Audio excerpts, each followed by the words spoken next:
өзімді өмір бақи өнердің адамымын деп санадым. Сол өмірге мен қатты талпындым. Енді осы жасқа дейін ол маған жеткізген жоқ өнер. Бір нәрсеге жете алмай жүргеннен гөрі маған ол керек емес деп мойындағанда бақыт сыйлайды кейде. Көше сыпырушылардың ортасында мен солардың бірі екенімді, олардан ешқандай артықшылығымның жоқ екенін мен түсіндім. Маған карта керек еді негізінде. Жоқ, қазір мен картамен ісім жоқ қазір. Қателеспесем, келіндеріңіз әр ұлттан орыс келін қалай екен? Басында орыс деп айтатын ем, қазір мен орыс деп айтуға да тілім. Сол тәрбиеге тез көнді ме? Ол көнген жоқ, бірден кіріп кетті. Онда неге төрге отырғызбасқа келінді? Неге төрге отырғызады екен? Ол салт дәстүрімізде жоқ келін төрге отыру деген. Бізде қиналғанбыз, ол да қиналсын деген сияқты. Мен көргенімді бұл да көрсін деп. Маған да сөйткен кезінде. Біз баламызды бірінші орынға қоямыз ба екеуміз? Жоқ.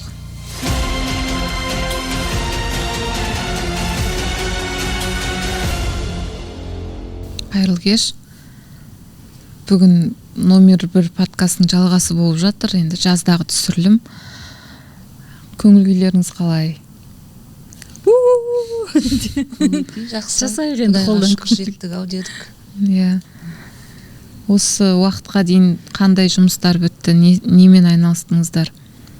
Мысалы жаңа саламды ауыстырдым деп жатсыз. Мысалы соны біз сұрамадық. Қандай салаға ауыстыңыз? Қандай саладан қандай салаға ауыстыңыз? Қазір енді көңілім толады деп отырсыз ол салаға. Өзімді тапқан сияқтымын деп отырсыз. Былай болды ғой енді. Менің жаңағы айтпаған мына салаға ауыстым деп басып айтқан жоқ, бірақ та өзімді өмір бақи өнердің адамымын деп санадым. Мен бір міндетті түрде актриса болуым керек сияқты болатын. Мен бір міндетті түрде әнші болуым керек сияқты болып, сондай сол өмірге мен қатты талпындым. Енді осы жасқа дейін ол маған жеткізген жоқ өнер. Сосын мен ойладым, алдымнан сондай ұсыныс шықты, осы қазіргі салаға байланысты. Сол кезде ойладым, егер маған жеткізбеген өнер болса, мен не үшін оны қуа берем артынан? Осынша жыл 40-қа келгенше мен өнерді қудым. Енді маған жеткізбеген өнер болса, мен оны арғарта қылмай. Шынымен өнер менікі болса, онда ол өзі қуып жетсін мені деген бір сондай бір ішімде бір не оянды да. Басқа бір қырым ба, білмеймін, бір сондай бір бунт шығардым өзіме. Ендеше мен ұмытам, оның бәрін керек емес, кеп жатса өзі қабылдай берем. Ол әрі менде тұра береді. Бар өнер болса, енді мен Қайрат Нұртас болмайым. Өткенде айттым ғой, енді мен Жұбаныш Жексенұлы сияқты әнші болмайым. Ондай болса, мен оны неге арғарта қуа берем?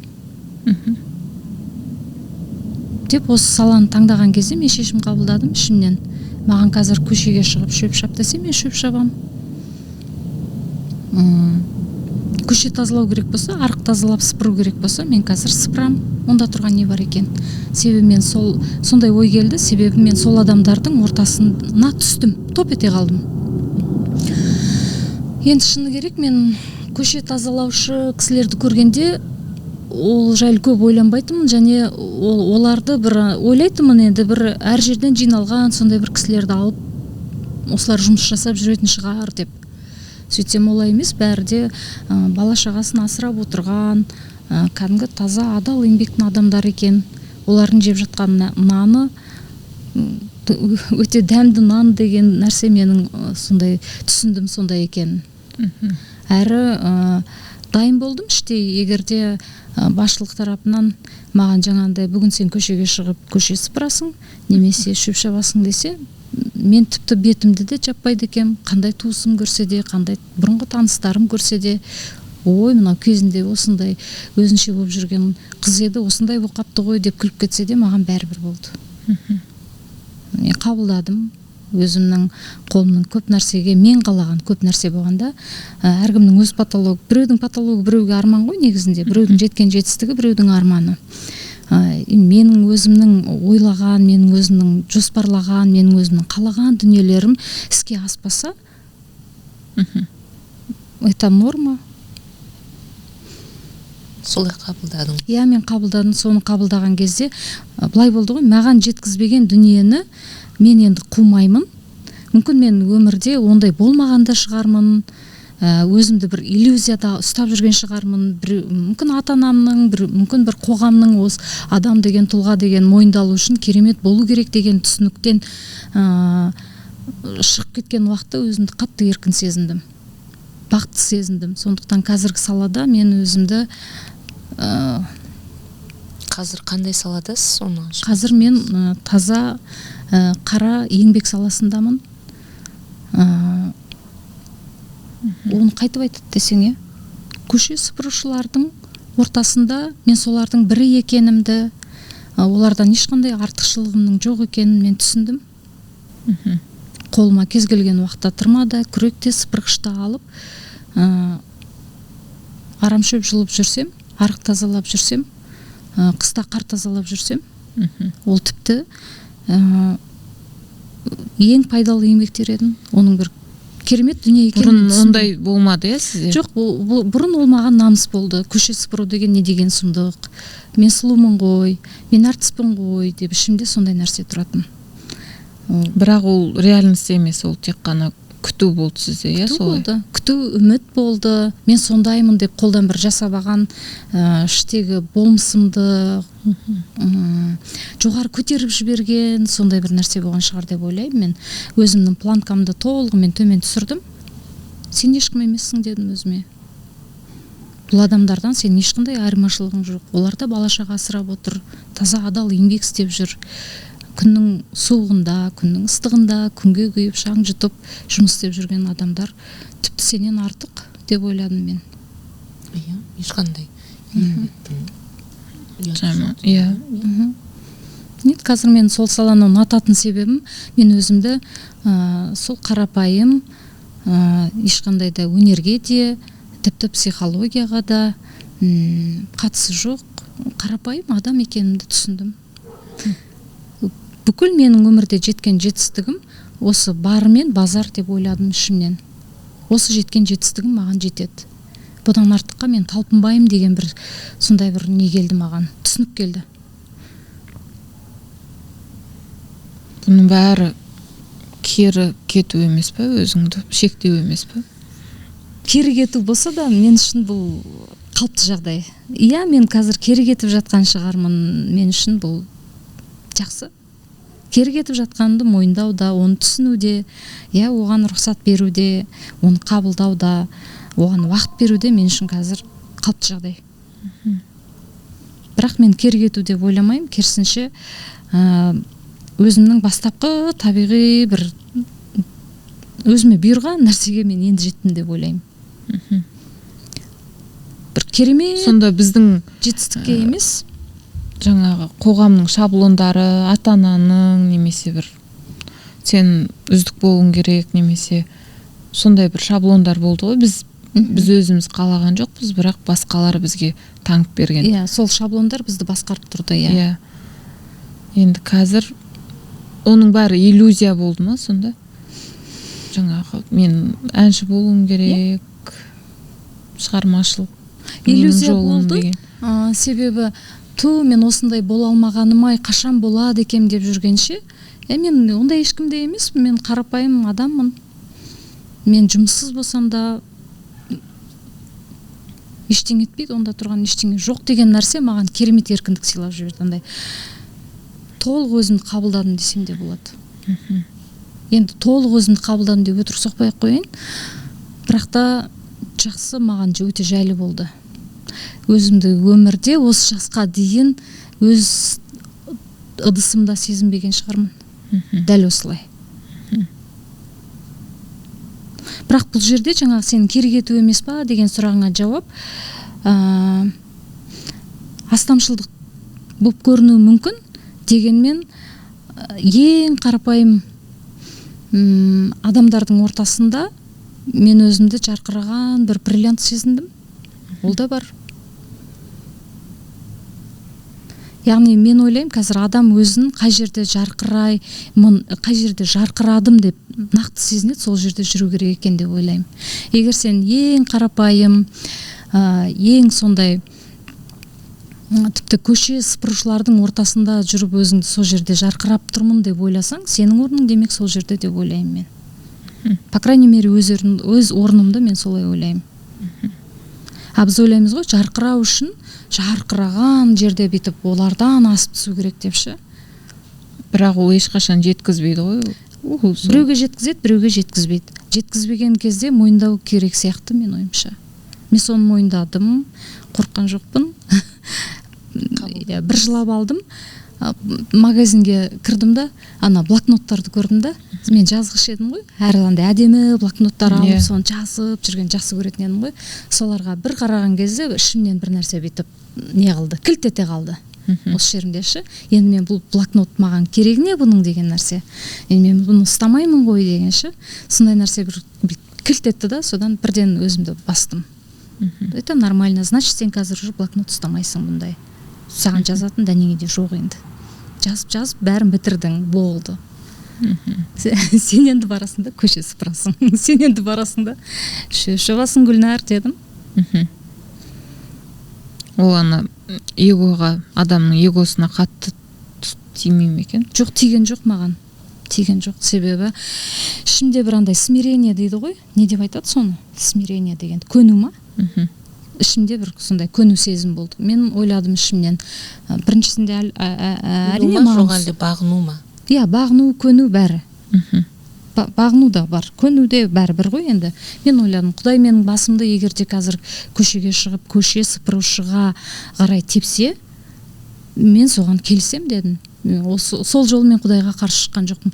Жоқ, Құдай, тек ондай қыла көрмеші, тек мен ондай қыла көрмеші, маған мынандай берші деген бұрынғы ондай құлшыныс болған жоқ ішімде. Жарайды, мен қабылдаймын дедім. Құдай, мен соны қабылдаймын. Мен согласна, мен келсем дедім. Ол да ерлік қой. Бәрімен келісу керек па сонда? Бәрімен келісу керек деп ойлаймын. Енді келіспесең, келіспеймін деп те айту керек. Жоқ, мен бұған келіспеймін. Дегенмен менің ішімде келіспейтін дүниелер де көп, мысалы. Келіспейтін, ешқашан? Жоқ, келісе алмаймын мен оған. Пока что келісе алмаймын. Енді оған келісу үшін мен қалай білмеймін оған, қалай жетем мен түсінбеймін. Мен уже формуланы түсіндім. Келісу керек екен, көну керек екен, қабылдау керек екен. Мен ол формуланы білдім, бірақ ол формуланы өмірімнің бүкіл саласына қолдануға әлі тәжірибе жоқ па? Эгоңа қатты тиді ма деп жатсың ғой, сол мүмкін эгома әлі де қатты тиетін жерлер бар шығар. Себебі менің де бір күшті нәрсенің дәмін көргім келеді әлі де. Мүмкін сол нәрседе бізді алдыға жетелеп тұратын шығар. Бірақ мені жетпеген нәрсені сол болса ғой дегеннен гөрі, болмаса болмай-ақ қойсын, мен осыған көнем деген нәрсе көбірек алға шықты. Иә, еркіндік бақыт сыйлайтын сияқты. Кемінде мен біреудің шаблонына өмірде тұлға болу үшін анаған жету керексің, мынаған жету керексің, ойбай, сен әкім болуың керексің, сен сұмдық болуың керексің деген нәрседен ада екенді, бос екенді мен түсіндім. Бір нәрсеге жете алмай жүргеннен гөрі, маған ол керек емес деп мойындағанда бақыт сыйлайды кейде. Осылай мойындаған, қабылдағанның өзі ерлік негізінде. Иә, ол да оңай емес. Иә. Әлия, сенші? Ерлік деп мен айтамайым, потому что мне пришлось. Жеткізбей қойды ғой. Не жеткізбей қойды? Енді мен қанша қудым, ойбай, мен әнші болуым керекпін, мен қалайда бір клип түсіруім керекпін, мен ойбай даусымды күшті қылып, вокальный данныйымды реттеп, керемет бір ән айтып шығуым керекпін деген нәрсе маған жеткізген жоқ. Мен үлкен сахнаға шыққан жоқ, мен арманым орындалған жоқ. Бірақ енді соны қабылдадыңыз. Бірақ мен қабылдадым, оны ерлік деп ойламаймын, себебі жеткізбегеннен кейін мен түсіндім, жарайды деп. Мен көндім. Иә, жеңіліс болды. Ол жеңілістің өзі бір жеңіс шығар, мүмкін енді бір ерлік деп айтамаймын мен. Ерлік деп айтатын едім бұрын болсам. Қазір ерлік деп айтамаймын, себебі қалай бар солай мен осыған көндім дегенде бір маған жақсы нәрсе болды өзі әйтеуір ішінде. Невероятный бір еркіндік сезіндім әйтеуір өзім ішімнен. Остановкада тұрғам, автобус күтіп сол кезде. Әдемі сезімде болдым. тыныш ұйықтадым, қобалжыған жоқпын, ештеңе ойланған жоқпын, маған бәрібір болды. Бұрынғыдай ожидание жоқ, иә? Жоқ. Мен ана көше сыпырып жүргенімді біреу көріп қойса не істеймін деген сұрақ мені мазалаған жоқ. Көрсе көре берсін деп ойладым. Оның несі жаман екен деп ше? Солай ойладым.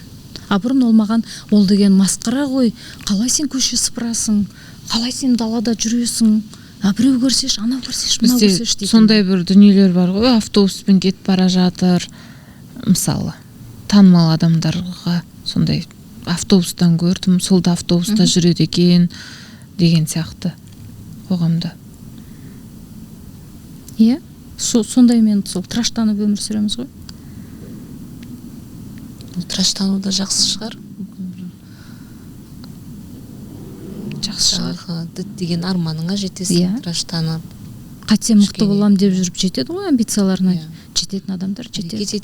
Етесің, жаңағыдай қол үзіп қоя салғаннан гөрі деп ойлаймын.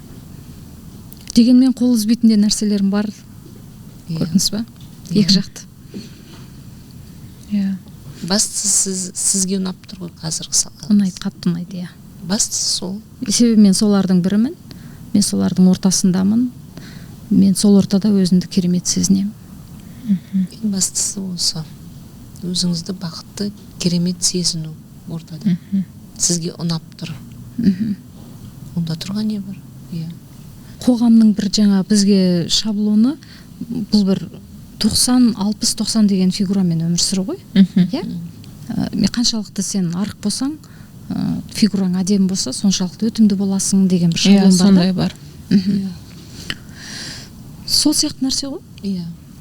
Ол шаблоннан арылалған адамдар бар, арылалмаған адамдар бар. Бүгін мысалы картаңызды алып келдіңіз ба? Жоқ, қазір мен картамен ісім жоқ қазір. Не істейміз? Осындай әңгімелер. Ашық әңгіме айтамыз қазір. Ашыламыз. Мысалы Дина ханым енді мынандай бақты қолдан жасау, осындай гүлдерді өсіру, оларды еркелетіп күтіп бағу, ол бір үлкен тереңдікпен тұңғиық мінезді талап ететін дүниеді. Сондай бір тұңғиық мінезді адам екеніңізді білем дей тұрғанмен, қазір сіз енесіз, екі келініңіз бар, енді немерелеріңіз бар, Құдайға шүкір. Қателеспесем, келіндеріңіз әр ұлттан, олармен қалай тіл табысып жатырсыздар? Өте керемет. Мысалы, екі келін де қызымдай болып кетті қазір. Орыс келін қалай екен? Мен қазір енді басында орыс деп айтатын ем, қазір мен орыс деп айтуға да тілім келмейді. Біреу оң қолым, біреу сол қолым деп айтсам болады. Құдайға шүкір, тәубе. Өзім қандаймын, сондай келіндерім. Менен үлгі алып жатыр, менен үйреніп жатыр. Байқайсың ғой енді, мысалға. Мен көбінесе айтып жасатпаймын ештеңені, іспен көрсетемін. Айтып, оны отырған білмеймін, менде жоқ, одан кейін менде жұмсай алмаймын. Не только келіндерді, жалпы мен адам жұмсай алмаймын негізінде. Балаларымды да жұмсамағанмын. Мен байқадым орындықтарды қалай өзіңіз көтеріп жүргеніңізді. Мен адам жұмсай алмаймын. Жалпы негізі. Әлия күшті жұмсайды. Жұмсамай жұмсайды Әлия. Отырады Әлияның жұмысы сол ғой. Оған өзің жүгіріп кет. Енді бұл қызды ақын қыз, бастық қыз деп еркелетеміз. Қызым болып кетті, Құдайға шүкір. Сен етекте отыратын қыз емессің, төрде отыратын қызсың, шай құятын қыз емессің деп. Мен өзім солай төрге отырғызам бұл қызды. Төрден көргім келеді. Келіндеріңізді төрге отырғызасыз ба? Жоқ. Неге? Жоқ деп. Олар да өз орнын білу керек. Ол маған келін, қызымдай болса да, төр күніне барғанда төрде отырады. Ол өзіміздің салт дәстүр. Салт дәстүрден аттап өтпеймін. Олар да аттап өтпейді. Олар да біледі, орнын біледі, Құдайға шүкір. Енді дегенмен шығыс жақ бар, бізде солтүстік жақта келіннің орны босаға деп қаралмайды ғой онша. төрге де отыра береді, Мен- қайнатасының мен қайнағасының өзім жанында да оңтүстіктің отырады. болғаннан кейін шығыс батыс дегенге жауап бере алмаймын. Жалпы соларды көргенде қандай сезімде боласыз, және оларды неге өз өміріңізде енгізбеске, сізге не кедергі? Жоқ, солай сіңген тәрбие. Кедергі шығар сондай. Одан мен кедергі емес деп айтпаймын. Солай сіңген, маған сіңген, бізге сіңген тәрбие. Келін өз орнын білу керек, қыз өз орнын білу керек, ұл өз орнын білу керек. Білмеймін, солай сіңген. Жаңа сіз айтып жатырсыз ғой, енді орыс деп айта алмаймын, қазаққа тән болып кетті деп. Енді орыс келініңіз сол тәрбиеге тез көнді ма? Ол дайын болып келді. Көнгеннен бұрын ол 6 жыл дайын болып келген. Ол көнген жоқ, бірден кіріп кетті десем болады. Қазақша сөйлейді, қазақ дәстүрін біледі Ол өзі. әбден дайындалып келген. Бізді чтоб кіріп кету үшін. Мен соны көргеннен кейін бірден жүрегім жылып сала берді. Рас айтқанда, алдын енді орыс дедік, қалай болады дедік, қарсылық та білдірдік. Бірақ кейін келін болып келгеннен кейін мен соны көрдім ғой, келінімді. Ол енді іштен берілетін дүние ғой. Іштен мен жүрегім жүріп кетті. Сіз сонда сондай Соған дайын екеніне, соған өзі шын ниетпен келгеніне. Келіндеріңізді қызыңыздай қабылдап жіберетін соншалықты жақсы адамсыз ба, әлде бір болған шығар? Кикілжіңдер, немесе көңіліңіз толмайтын сәттер, сондай кезде не істейсіз? Әрине енді болады ғой, көңілім Қалай жеткізесіз келіндерге? Көңілім толмайтын кездер көп емес, болады әрине. Бірақ екеуі де қазірші. Мен Дина 1 болсам, біреу Дина 2, біреу Дина 3. Мен қас-қабағымнан бәрін біліп қояды. Одан кейін мен сөйлей де алмаймын. Артық сөйлей де алмай қаламын. Оны біліп тұрса, түсініп тұрса, неге мен артық сөйлеуім керек? Түсінбесе сонда артық сөйлеуге барасыз ба? Ондай кезде Түсінбесе айтамын, айттым да, айтқан кездерім де болды, бірақ көп емес. Ондай болса, бір үйде ене мен келіннің тату тәтті өмір сүру үшін бір өзіңіздің қағидаларыңыз бар ма? Бар. Тату Соны тәтті тілге тұру тиек үшін етіңізші. менің өзімнің ұстанымым, келін мен баланың ортасына түспеймін. Біріншіден. Мен өз өмірім бар. Олар не істеп жатыр, қалай жеткізсе болады? Еркіндік бересіз. Еркіндік, еркін. Өздері біледі, өздері қояды. Өздері қояды дегенде де қалай? Енді араласпаймын, екеуінің арасының тірлігіне араласпаймын. Үйдегі өз тірліктерін біледі, болды. Кіріп, не істеп жатыр, не қойып жатыр, қайда қаңғырып жүр, не істеп жатыр, ақшалары қалай кетіп жатыр, жұмысым жоқ шайтан. Қандай нәрсеге төзбейсіз? Келіннің қандай қарым-қатынасына қарсысыз, қабылдай алмайсыз? Құдайға шүкір, ондай дүниелер әлі болған жоқ, мүмкін. Жоқ, жалпы өмірде былай тәжірибе бар ғой, енді қарайсыз жан-жағыңызға, бәрінің өмірі идеал емес қой. Сонда не үшін өстіп кіріседі, не үшін осылай істейді екен деген біреуді айтасыз ғой, мысалы, ойлайсыз ғой, бүйте салса күшті болып кететін еді ғой деген сияқты бір сырттан бізге жақсы көрінеді ғой. Не істемеу керек, былайша айтқанда? Келін не істемеу керек, ене не істемеу керек? Енді олардың тірлігіне араласпау керек. Мен өзім араласпаймын. Ол мен келіннің. Одан кейін барып есікті қағып тұрмаймын. Қашан ұйқыдан тұрасыңдар? Ондай жоқ. Мен өзім ұйқыдан тұрғым келген кезде тұрамын. Таңертең неге шай дайын емес демеймін. Өзім шайымды қойып іше беремін ешкім келген кезде. Құдайға шүкір, өзім де жаспын. Өз шайымды өзім қоя аламын. Бірақ олар да өз орнын біледі. Біз бір үйдің адамымыз ғой, бір-бірімізді уже түсінісіп кеткенімізде отырмаймын да, осы келін қашан маған шай әкеп береді деп аңды отырмаймын. Олар да оны біліп алған негізінде. Онда неге төрге отырғызбасқа келінді? Неге төрге отырғызады екен? Ол салт дәстүрімізде жоқ, келін төрге отыру деген. Енді төрдің төріне отырмаса да өзіңізден жоғары отырғызбайтын болып өзімнен тұрсыз ғой жоғары сонда? отырмайды. Неге отырады? Мен енемін, олар келін. Жоқ, олар сіз өзінің ұйықтаған- үйінде отырады төрде. Жарайды енді өзінің үйінде отырсын, бірақ сіздің үйде оның үйі ғой. Сіз шай қой пәлен уақытта тұр деп есігін қақпайсыз, араларына түспейсіз, көп нәрсеге рұқсат бересіз, еркіндік сыйлаған енесіз келіндеріңізге. Енді өзіңізден жоғарырақ отырғызғанда тұрған не бар екен? А егер өздері отырғызғысы келсе, пожалуйста, саналары соған жетіп тұрса отыра берсін. Қарсы емессіз. Өкпелемейсіз ба іштей қапынан білмеді Олар деп? отырмайды ғой соны. Олар отырмайды, біледі. Отырмау керек екенін де біледі. Келінім ыдыс жусын, үй жинасын деп талап етесіз ба? Әрине талап етемін. Өйткені ол не только келін, әйел адам, қыз болсын, ұл болсын, ішкен жерін артын жинап кету керек. Мысалы қызыңыз бар делге, сізге төркіндеп келсе, ыдыс жу, үй жина бірге келгенде деп істететін бе едіңіз жұмыс? Өкінішке орай менің қызым жоқ. Бірақ мен қыздарды сыйлаймын, төрге отырғызам әрдайым. Қыз жоғарыда отыру керек. Қыз деген қонақ қой енді қазақта. Бастан қыз деген қонақ. Одан кейін жаңағыдай ырымы бар. Қыз жоғары отырса, біз бай боламыз. Төмен отырса, кедей болып қаламыз деген сияқты. Бірақ ұлдарға да талап сондай, ұлдар өздерін, сізде ұлдар болғаннан кейін өздері жинап, өздері сондайға бейімделген ғой. Иә.